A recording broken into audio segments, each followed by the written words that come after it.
Então, sexta-feira, 10 de junho de 2022. Olha, quem está acompanhando aqui, muito provavelmente está muito por dentro de todo esse encadeamento, de todos esses detalhes que nós estamos colocando para vocês aqui no dia a dia. Eu tenho coloquei muita coisa no Telegram hoje, também convido todos que não conheçam o Telegram, para que estejam lá, o link está na descrição do vídeo. Os russos estão fornecendo passaportes em Mariupol, em Zaporizhzhia, estão fornecendo pensões para aposentados e pensionistas na região de Kherson, e estão criando toda uma infraestrutura de governo, inclusive passando a adotar o rublo como moeda local em todas essas localidades, não é?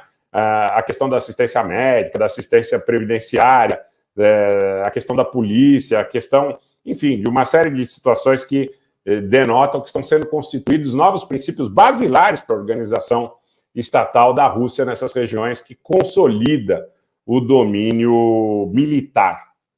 Consolidado o domínio militar, não há alternativa. No estágio atual, para os ucranianos, eles não têm a menor condição de reaver essas áreas se não houver algum tipo de armamento adicional diferenciado, né? Caças, talvez, mas caças mais modernos, mísseis de longo alcance, talvez, mas mais modernos e aí perigosos, inclusive, porque poderiam entrar naquela questão da fratura, sob o ponto de vista do risco, da integridade, da rigidez da Federação Russa, e aí na doutrina russa diz, olha, nesse caso a gente pode considerar a utilização de armamento nuclear. Esse é o ponto a ser suscitado. Esse é o ponto a ser suscitado. Nós chegamos numa situação em que ir à frente para o Ocidente pode representar um risco de guerra nuclear, de ser atacado dentro das suas fronteiras para muitos países e de ruptura, eu diria, que talvez seja o ponto ainda mais importante, de ruptura no seio da União Europeia e no seio da OTAN. A outra possibilidade é ir à mesa de negociação e aceitar que os russos fizeram ganhos territoriais importantes, expressivos, e que talvez pudessem ainda fazer com que os ucranianos conservassem uma eventual saída para o Mar Negro pela região de Odessa. Esse é o ponto a ser suscitado. Os países já vão colocando o galho dentro. Será que tinham coragem mesmo para uma guerra total hoje? São outros líderes, meninos. Diz aqui o Francisco. Um abraço, Francisco. Obrigado pelo superchat. Eu acho que você tem aí uma Europa, principalmente, independente da fraqueza de alguns líderes, ou de alguns líderes titubearem, você tem uma Europa muito dividida. Muito dividida. Muito dividida. Eu acho que o pessoal que está falando aqui no chat, Odessa é o que se negocia hoje. Talvez alguns setores dentro da Rússia imaginem que terminar o conflito sem chegar a Odessa não vale a pena. E talvez alguns setores dentro da Ucrânia sonhem que o Ocidente vá fornecer algum tipo de ajuda que possa mudar a situação no campo de batalha. Eu ontem falei sobre os ataques pesadíssimos que sofre Kharkiv. Inclusive, hoje continuaram esses ataques. É a segunda cidade mais importante da Ucrânia e está na margem leste do Dnieper, inclusive próximo à fronteira russa.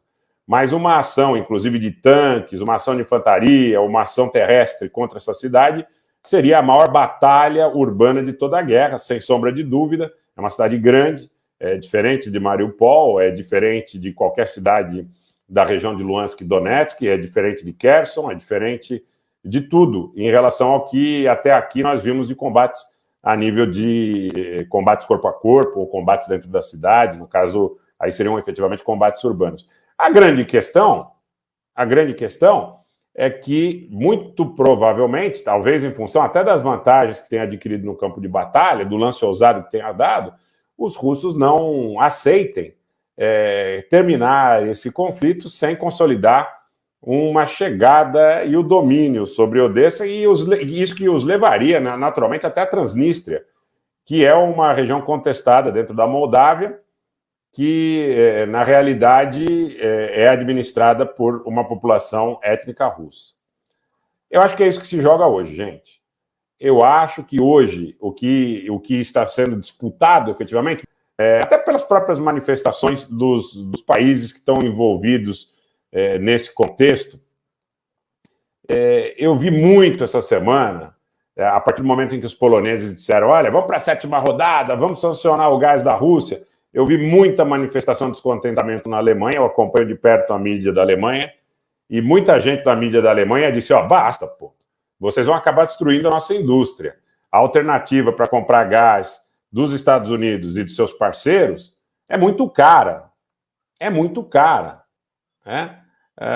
Eu acredito particularmente que esta posição de Odessa esteja em tratativa.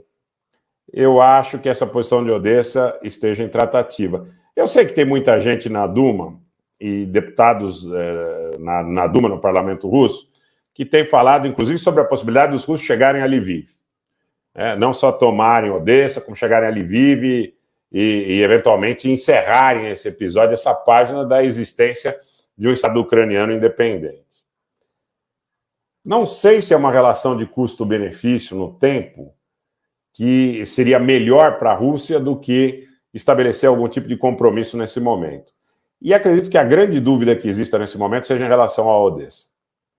Não quer dizer que a situação não esteja descartada sob o ponto de vista de que as forças aí do Deep State nos Estados Unidos, aquele pessoal, os chamados falcões, aquele pessoal que gosta do embate, que gosta do conflito, que quer uma política de guerra total, ainda não continuem forçando a barra para entregar os tais mísseis de 500 quilômetros para os ucranianos, forçarem ataques à Rússia, forçarem uma resposta da Rússia e entrarmos aí num conflito generalizado. Então há ainda o risco de uma guerra total, de uma guerra que inclusive possa contar com a presença e utilização de armamentos nucleares.